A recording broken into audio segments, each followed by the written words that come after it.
It is recorded now. Recording has started. So what I am going to discuss right now is law of equimarginal utility. Say equimarginal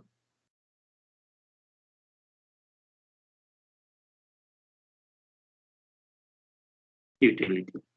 So how we express it? Suppose how we express marginal utility. Marginal utility of a commodity X, suppose, is equal to price you are ready to pay. Px is the price of that commodity you are ready to pay. Say that glass of water you are ready to pay, first glass is 10 rupees, so this is 10. Multiplied by each and every unit of money, means each and every coin. 10 rupee is an aggregation of 10 1 rupee coin. Each and every 1 rupee coin will have its utility. That is expressed in terms of marginal utility, and the assumption says that marginal utility of money is constant. So this is a constant value. So utility, marginal utility of a particular commodity is expressed in this way. Similarly, if there is another commodity, y equal to py into marginal utility of money. This portion is repeated for section 2. It will take hardly 5 minutes or 2-3 minutes maybe. So if we simplify it, we can express it. If we simplify it, then marginal utility of x by px into marginal utility of money equal to 1 equal to marginal utility of y by py into marginal utility of money. Or in other way, or here in other way you can express it, marginal utility of x by marginal utility of y equal to px by py. Means what is happening here? Suppose you went to market, you purchase a pen, suppose you purchase a pen by paying 50 rupee, okay, by paying 50 rupee, so its individual or marginal utility is 50. Then you purchase, suppose, one ice cream, hypothetical value, anything it may be, these are hypothetically, it may be any item. Suppose you paid, suppose 30 rupee, suppose, so its utility is 30. Now in this case, if I say that it is the pen you purchase, your utility is 50, but the case is, what about that second unit of pen? Because with respect to pen, this will follow law of diminishing marginal utility, which we discuss it here in case of glasses of water, 10, 5, 2. So marginal utility will decrease for succeeding unit of water. In this case, for pen also marginal utility will decrease for succeeding cases. Suppose for second unit,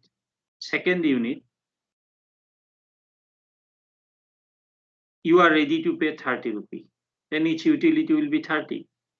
The moment it becomes 30, then how will you take a decision related to this one, these two? Because in ice cream also utility is 30. Second unit of pen also, this is first unit of ice cream is 30. Second unit of pen is also 30, marginal utility. This is your marginal utility. The moment marginal utility is equal, you cannot take a decision. One decision may be either you are having 60 rupees, so both of them you are purchasing it. Otherwise, if it is equal and you can choose only one, you cannot take a decision because both the cases marginal utility is equal.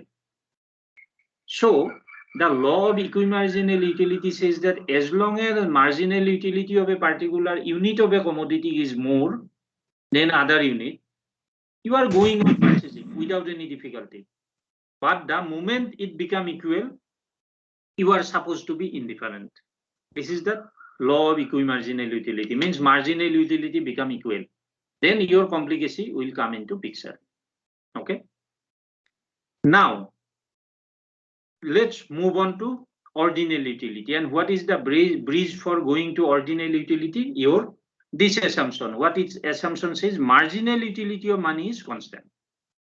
Marginal utility of money is constant. Now, here comes the main argument for other group of economists, means who say that utility is measured ordinally, means either in greater than or less than or higher than or less than in that way, in a relative term.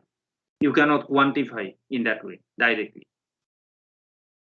Why? What is their argument? Their argument is, why are you considering money just like a special commodity? Money is also just like any other commodity. If under your possession you have more money, okay, then it is supposed to follow law of diminishing marginal utility. Just like any other commodity, when under your possession more and more unit of more and more money will be there, you will underestimate its value. And they give maybe two arguments they were bringing it here for ordinal measure. Suppose now we are moving gradually to ordinal utility. So what they say is, think about a case. Suppose two situations. One is, oh, just a minute. Just a minute. Let me.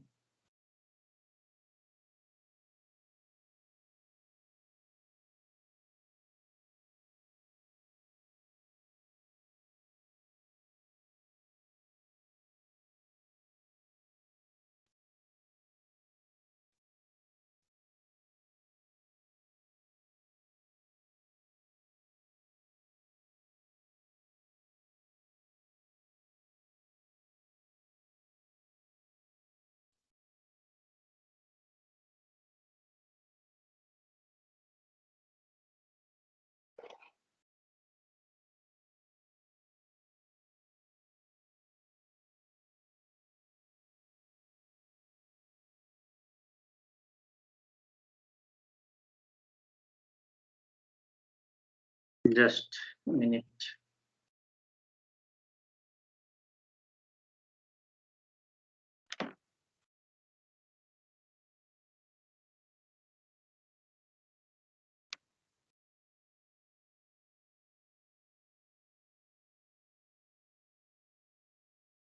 Okay.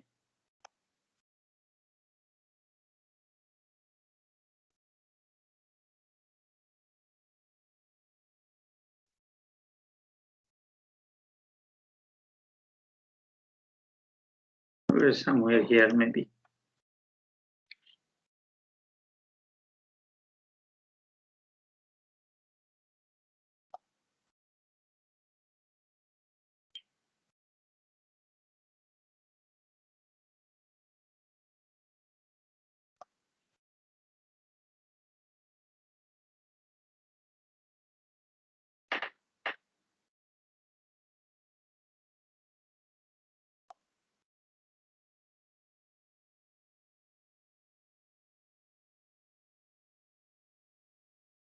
Just I added a few pages so that it will not create any problem in later period. Just added blank pages here. Okay.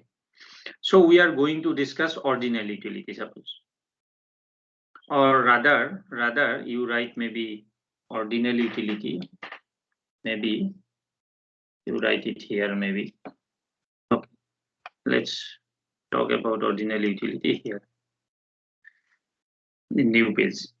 Now, their argument is, suppose think about a roadside beggar, because that I example give I in section 2 also. Think about a roadside beggar or a billionaire. At particular point in time, two individual.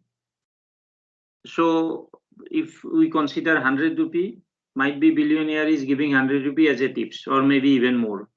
But for roadside beggar, 100 rupee may be a example of or his case maybe for 100 rupee maybe his budget for maybe 2 days or 3 days in a week. So he is valuing 100 rupee altogether in a different way. He is valuing it much more.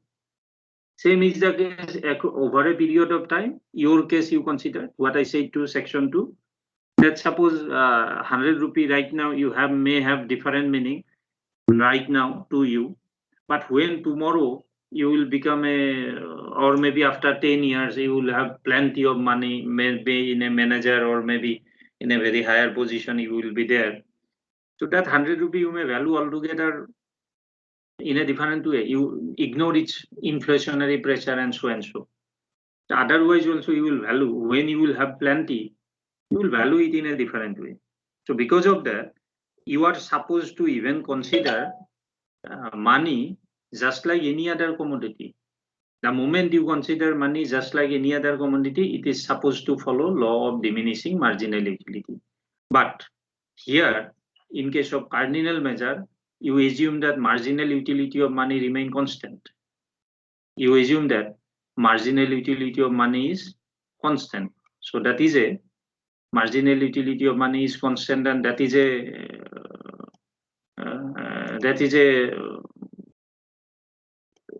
problem actually in this assumption. Okay.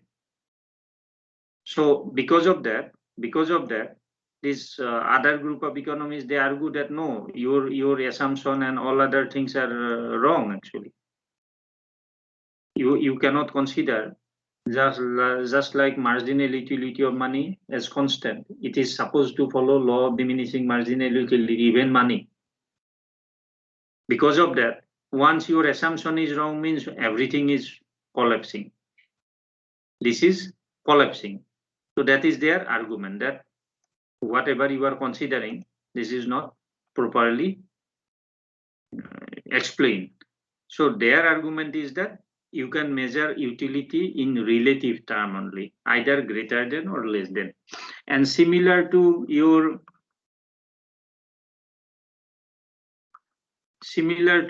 cardinal measure, in ordinal measure also you will find few assumptions. Like one is rationality. I am not going to explain it because both the section I already explained it. Second is your utility is measured ordinally, means in relative term. Then another is your ordinally, suppose ordinally or ordinal measure of utility. Third one is your transitivity.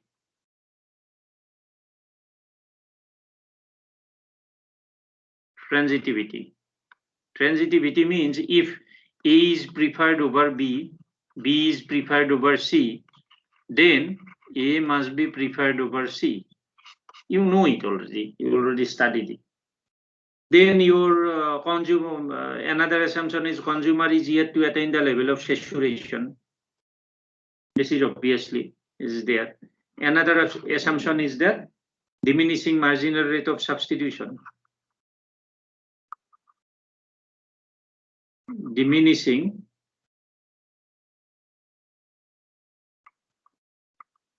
marginal rate of substitution. Can you hear me as well as can you see the file where I am writing it? Yes, sir. Okay. So in case you face any problem, just do not hesitate, just unmute the system and let me know. Unmute the system and let me know. Okay. Anyway. Then fourth one again. Pardon? Fourth वाला क्या था? Fourth assumption. Pardon? Yes, sir. What was the fourth one? Like third one is non-saturation. Consumer is, this is common. I discuss it in cardinal measure also. Because of that, I am not writing everything. Okay. Even you can read you can listen the video also. It is recorded anytime.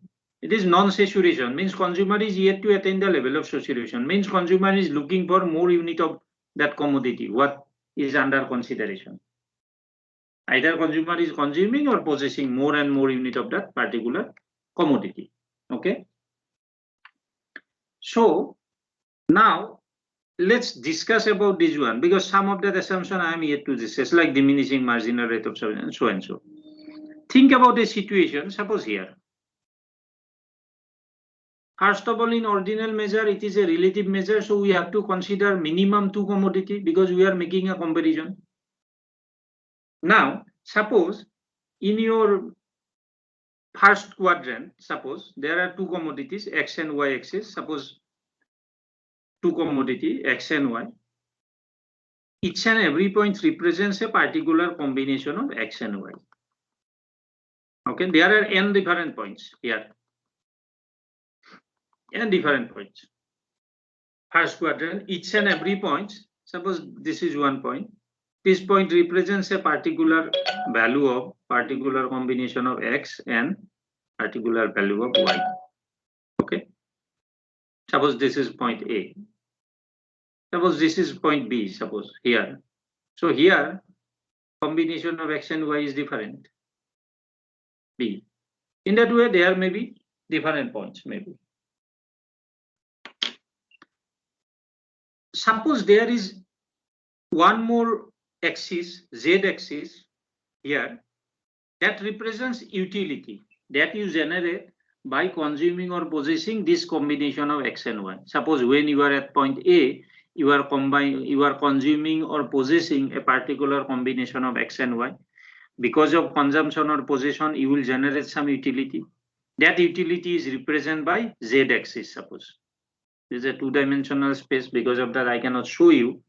But assume that z axis represents that level of utility. Indirectly, each and every point represents a particular level of utility that is generating because of consumption or possession of this particular combination of x and y. So each and every point combination is different. Combination of x and y is different. Now, when there are n different points, because actually in reality you are having an n+1 dimension because your consumption basket is having n different items. So for n different item, n dimension, and one additional dimension may be related to utility. So n+1 dimension. But for our simple understanding, we are using simply two-dimensional space. X and y, only two commodities. We assume that you consume two commodities, x and y. And by consuming x and y, you generate some utility. So each and every point represents a particular level of utility. But when there are n different points, there may be a few points. Suppose this is here. There may be a few points where your level of utility may be same. Utility is your feelings of wellness, satisfaction. Okay. For example, for me, I may have a feeling that suppose this A here represents maybe 3 kg of rice and 5 kg of, suppose this represents a 7 kg of wheat flour. But when I move on to B, suppose this become 5 and this also become 5. So combination of x and y is different. But it may happen that here, because here initially it was only 3 kg of rice. Now rice increased to 5 kg. Wheat flour was initially 7 kg, that decreased to 5 kg. Rice increase, wheat flour decrease. So one increase, another decrease. Something is like that. So when that kind of combination is changing, but I may be a consumer, I may be indifferent between A and B. A combination is 3 and 7. Here it is 5 and 5. So it may happen that combination of x and y may be different in both the cases, but I may generate same wellness because probably I am a consumer who is consuming both rice and maybe wheat flour, maybe for chapati or maybe for roti or something like that. It may happen because it is your individual feeling. So when there are n different points, there may be a few points where you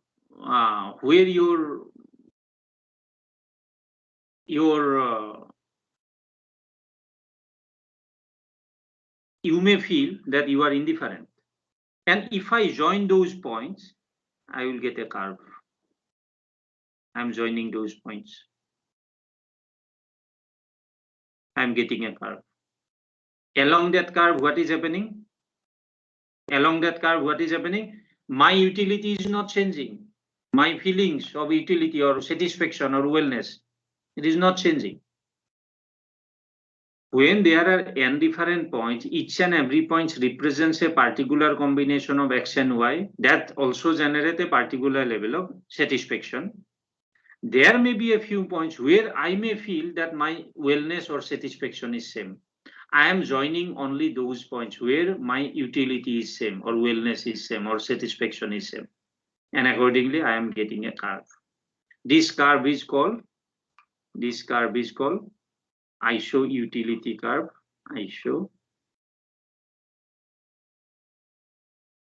Iso-utility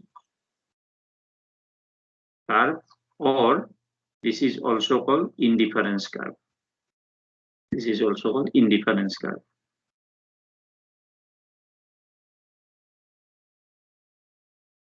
Indifference curve. Okay. This is called iso-utility curve or indifference curve. Means along that particular curve, your utility remains same. Or along that particular curve, different points, you are indifferent. Any of these points you are ready to, or a combination of x and y, you are ready to accept. This is also called indifference curve. Okay? Clear? Yes, sir. Now, there are certain Yes, points sir. to discuss. There are certain points to discuss. Let me discuss one by one. Suppose point A is here, point B. Now, for your simple understanding, I assume point C is here, suppose. When you move from A to B, when you move along that particular curve, you are moving from A to B, B to C, C to D, so and so.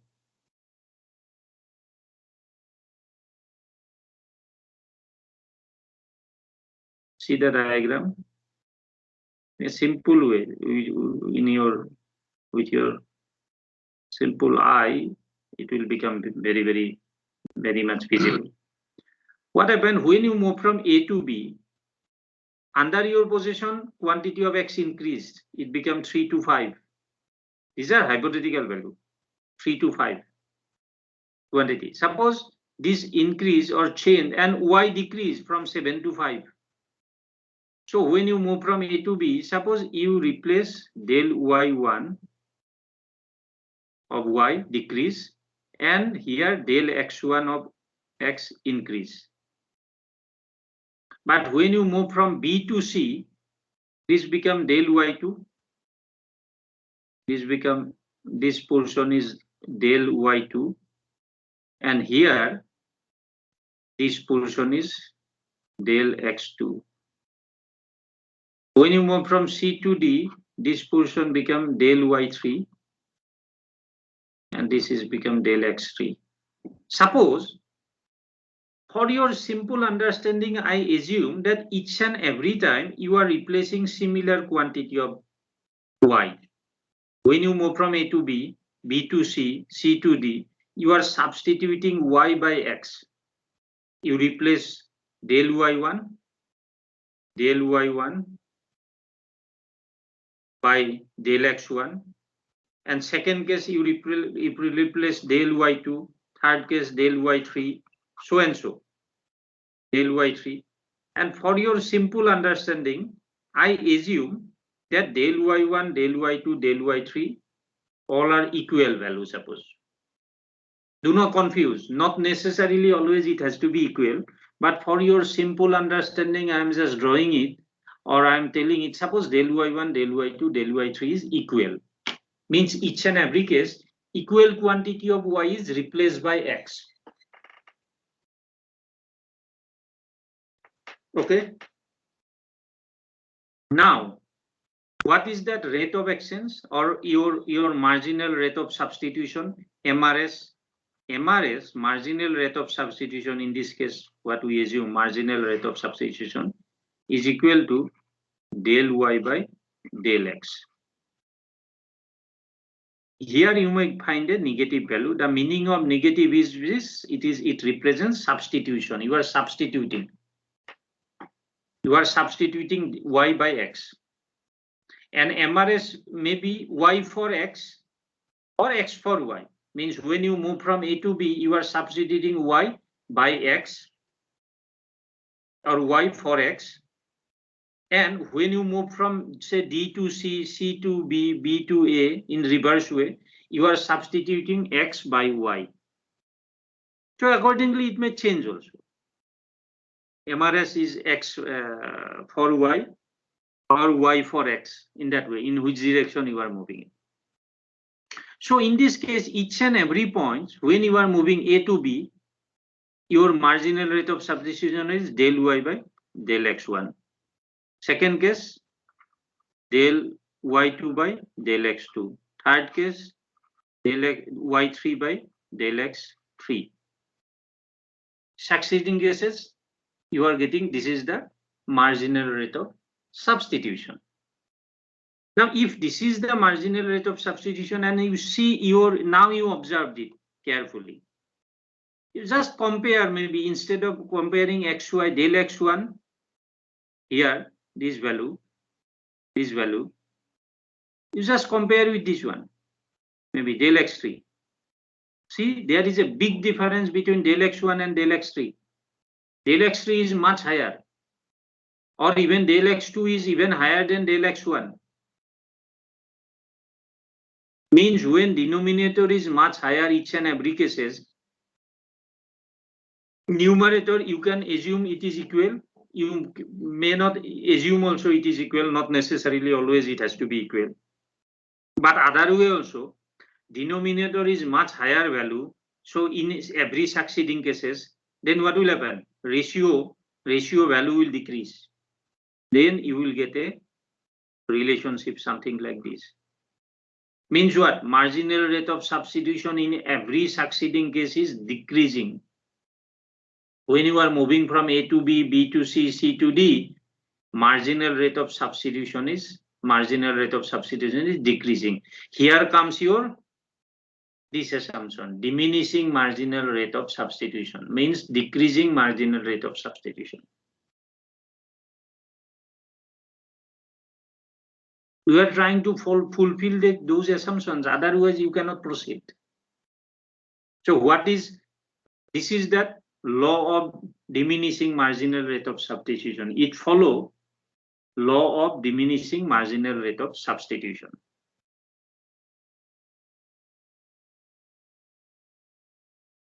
Now, before that, let me explain what is indifference curve or isoutility curve. Name itself says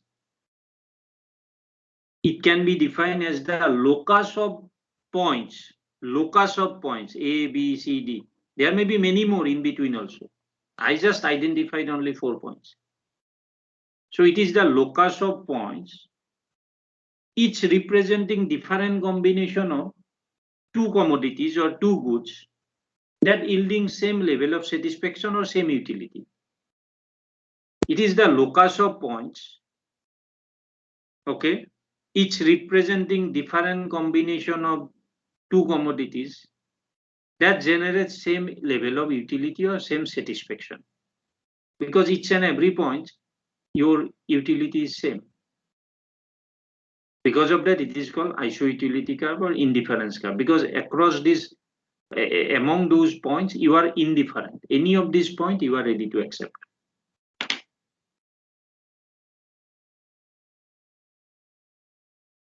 Clear? Now, story is not complete here, because let me also explain 4 properties of indifference curve. 4 properties of indifference curve, or here I am writing it. Properties of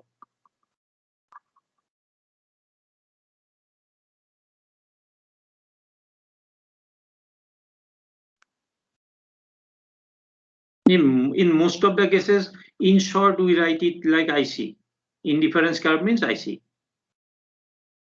First one is it is negatively slow. You see here, indifference curves are negatively slow because we are talking about substitution. Y is substituted by X or X is substituted by Y. So it is negatively slow. First property. Okay. Clear? Any doubt?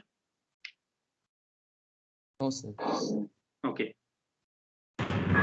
So it is having a negative slope. Second is say negative, you can write or negatively slope or negative slope or negatively slope. Second is it is convex. Convex to the origin. It is convex to the origin. See here, why it is convex to the origin? Because of law of it follow law of diminishing marginal rate of substitution. What is marginal rate of substitution? It is the rate at which one commodity is substituted by the other. Marginal rate of substitution is the rate at which one commodity is substituted by the other. Each and every succeeding case, this marginal rate of substitution will decrease. This value will decrease. As it follow law of diminishing marginal rate of substitution, indifference curves are convex to the origin. See here, it is convex. Why? Because marginal rate of substitution is decreasing each and every succeeding case. Now, question arises also here, which I didn't explain, might be in your mind. Why it is then? Why marginal rate of substitution is decreasing? I draw that diagram and we prove it in that way. But why? What is that logic behind it? You can use your simple thinking, which we discuss it even in cardinal measure of utility. You can.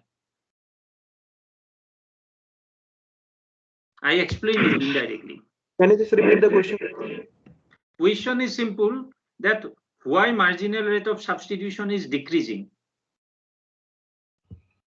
Value of commodity is decreasing. Or just you narrate it actually. What is happening? Marginal utility is decreasing. Yeah, marginal utility is decreasing, but what is happening exactly here when you move from A to B, B to C, C to D? Probably in section 2, I give that example of maybe tiger and goat. Tiger and goat. As number of tigers are decreasing, because of that you are declaring it just like an endangered animal, or you need to conserve it, you are spending billions of rupees. Pardon? It's just like demand is inversely proportional to supply. Demand? Pardon? Demand is inversely proportional to supply. No, why are you jumping to demand? Demand supply, we are yet to bring it. It has nothing to do with demand right now. It is mostly your behavior. We are yet to come to your demand and supply. We have to wait for some time.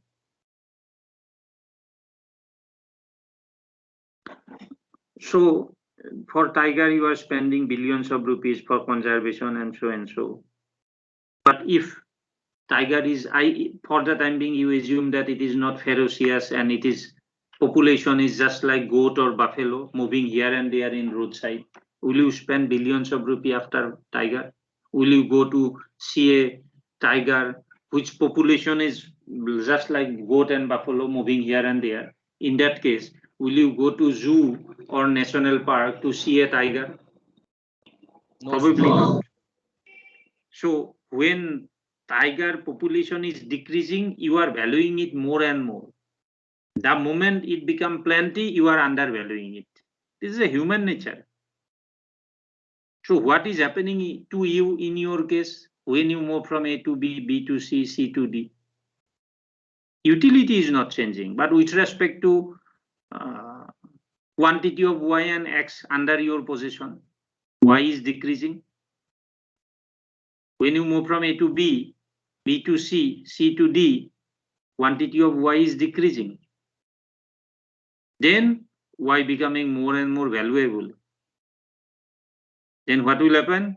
To replace same quantity of Y, now you will demand huge quantity of X. Otherwise, you will say that no, I will not substitute. A point will even come where you will straightway refuse to substitute any additional quantity of Y. A point will come, maybe here, somewhere here, where you will refuse to substitute any additional quantity of Y for X. You will demand maybe infinite quantity of X to replace a small quantity of Y. Because under your possession, Y is decreasing. It is becoming more and more valuable. And that is exactly happening.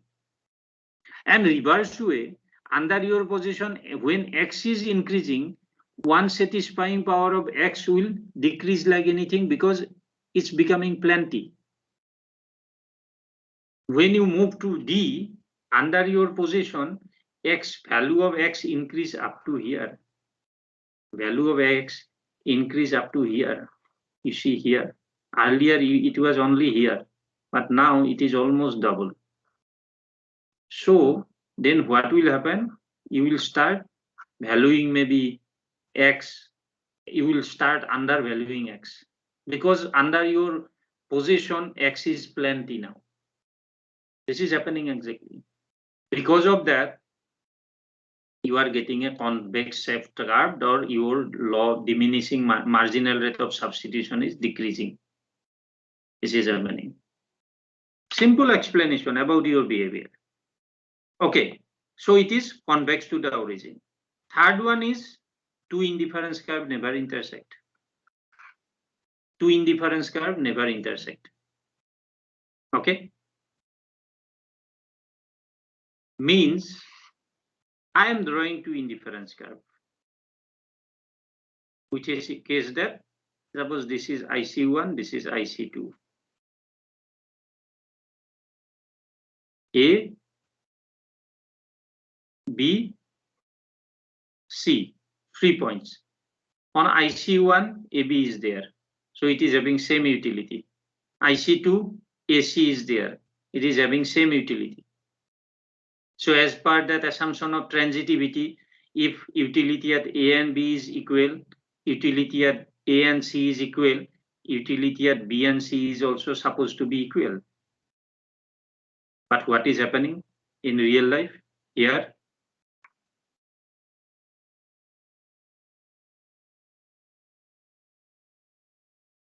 You see here, when you are at C, under your possession, X is same amount of X, no problem. Suppose this is X1, suppose this is X1, same amount of X1. But when you are at C, value of Y is only Y1. When you are at B, value of Y is Y2. Means under your possession, when you are at B, Y is more than at C. You are yet to attain the level of saturation with respect to both X and Y. Those assumptions are there. Now under that situation, when under your possession at a particular point, quantity of X is same, but Y is more, your utility will be more. If you are a rational consumer or rational human being. Because of that, utility at B in C is supposed to be same as per this transitivity, but in reality here in this case, utility at B is more than at C. So it is purely violation of your those assumptions. Because of that, two indifference curve cannot intersect. If they cannot intersect, force property will come into picture. Force property, higher the indifference curve or higher the or far away from origin, indifference curve will have more utility. Higher the indifference curve, higher will be the level of utility. Means what I mean to say, in an indifference map, actually there are n number of indifference curves parallel to each other because they cannot intersect each other. They are parallel to each other. My diagram is not very good, but anyway, suppose there are n different indifference curve in an indifference map, and they are supposed to be parallel to each other. They are not cutting each other, so they are parallel to each other. So this is IC1, suppose this is IC2, IC3, IC4, so and so. So what I say, farther away from origin or higher the indifference curve, it will have more utility. Let's see, in simple way. I am interested to measure utility at A and B. Where utility is more, I am interested to measure. What I did, I identified one more point at C, and I compared the utility at A and C. From your simple understanding here in previous diagram, you observe that utility at here it is same quantity of X, but utility at C is more than at A because here under your possession Y is more than at A. So at C utility is more. Now B and C is on same indifference curve. It is on same indifference curve. So when it is on same indifference curve, utility is same. So if utility at C is more than at A, utility at B will also be more than A because B and C is same utility. Because of that, higher the indifference curve, higher will be the level of utility. Or further away from origin, indifference curve will have more utility. Even in our diagram, you see, here I join few points and I just draw an indifference curve or iso-utility curve.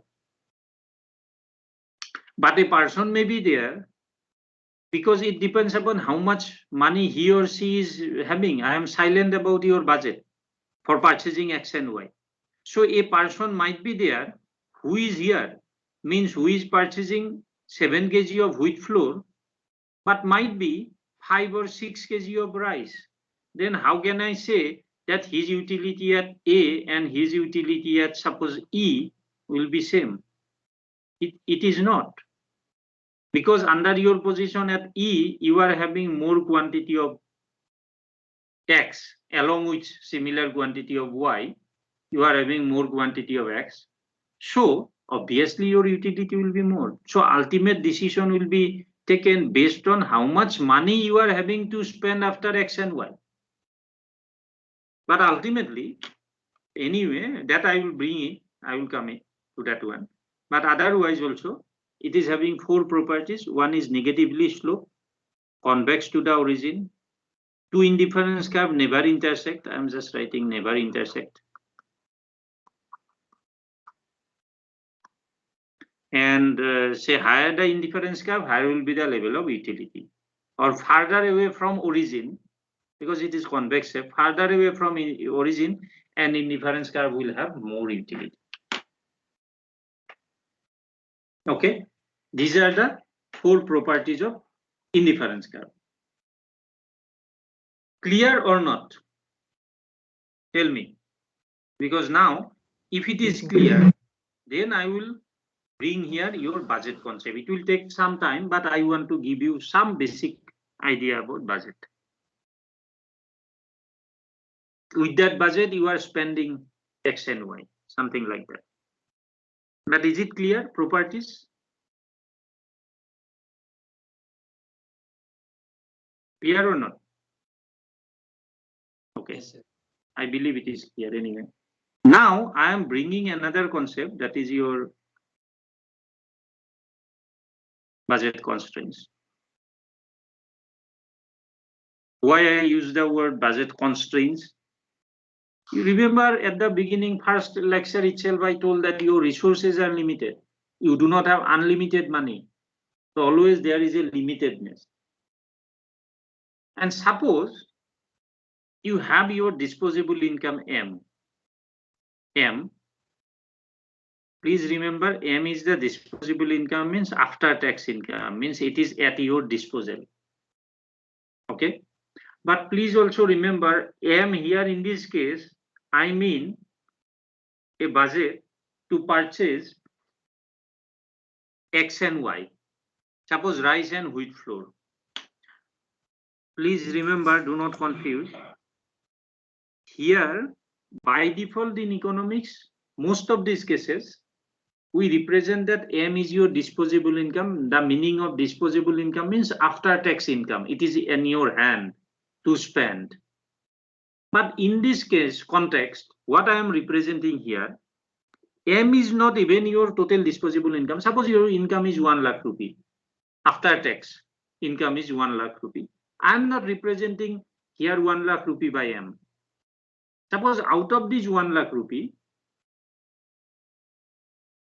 I am representing say 2000 rupee, which is represented by M. This 2000 rupee is the budget you allotted for purchasing X and Y, say rice and wheat flour. For purchasing rice and wheat flour, you are keeping aside 2000 rupee. So M represents that 2000 only. So do not confuse. Because why I am considering it here? Because we are considering only two commodities, and M I am going to represent the budget available for purchasing X and Y, means that 2000 only. Now, per unit price of X is suppose PX, and per unit price of Y is suppose PY, market price. With this M, suppose you purchase QX quantity of X and QY quantity of Y. QX represents quantity of X you purchase, QY represents quantity of Y you purchase with the help of this M. So if M is your budget available for purchasing X and Y, then can we not represent this M in this way? PX into QX plus PY into QY. I can represent it. And if you simplify it, you can represent it like QX equal to M by PX minus PY by PX into QY, and another is QY equal to M by PY minus PX by PY into QX. This is Y, do not confuse. This is X, this is X, this is Y. Okay. I can express QX and QY in this way. Now M is the suppose 2000 rupee available for purchasing X and Y. There may be a few consumer who may be interested to spend entire quantity of M for purchasing X. Say entire 2000 rupee, I am interested to purchase only rice, no wheat flour. Suppose. Then what will happen? QY will be 0. QY will be 0 means this portion will be 0. Similarly, there may be some consumer who may be interested to purchase only Y, no X. Then this X will be, this portion will be 0. Then if you know your budget 2000, suppose per unit price of X or Y, if you know very easily, you can find it out how much quantity of X or how much quantity of Y you can purchase. This is the two extreme points. Means if I draw these things in a graph X and Y, suppose, then you will find 2 points here. One point may be here, which will represent M by PX. Another may be another point, which will represent M by PY.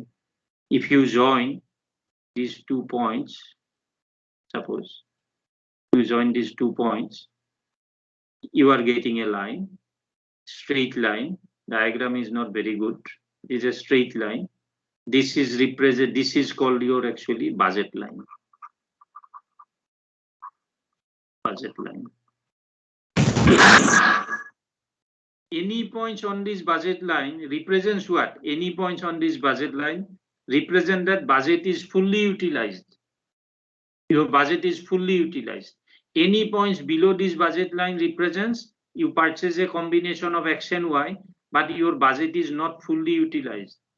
Still unspent balance is there in your hand. And that is not your objective also, because this 2000 is keeping aside for purchasing X and Y. So always you will prefer to have a point on it, this budget line where budget is fully utilized. Combination of X and Y may vary from person to person, but this 2000 will be fully utilized if when you are on this budget line. Below that one, you can reach, but your budget is not fully utilized. Beyond that one, that point, you cannot reach. With existing budget, you cannot reach that point or that combination of X and Y. To reach that particular point, you have to have more budget or per unit price of X and Y either may reduce or decrease or something like that. Some change is required. Otherwise, with existing situation, you cannot reach this particular point. This is beyond your reach. Because of that, with your limited budget, either you can reach any points on this one or below, which is possible. Any question? If you are having any question, you can ask me. Otherwise, I will stop it here because this budget line again, it requires further discussion, and I will discuss it in next class. Maybe tomorrow, Professor Sahu may discuss it. Maybe in this combined lecture. Maybe maybe Thursday. Maybe let's see. Okay, just a minute. Today is 17.